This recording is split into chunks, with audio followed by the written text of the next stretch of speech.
High রে, এইটুকু মাছের দাম 600 টাকা কেজি। আসসালামু আলাইকুম। আমার গ্যাস শেষের দিকে, তাই আজকে এভাবে শর্টকাট আমি মাছ রান্না করছি।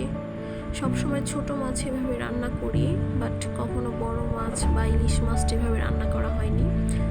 আর ইলিশ মাছে সাধারণত আমরা হালকা মশলাই ব্যবহার করি, তাই হালকা মশলা দিয়ে আমি মাছটাকে এভাবে আজকে রান্না করেছি।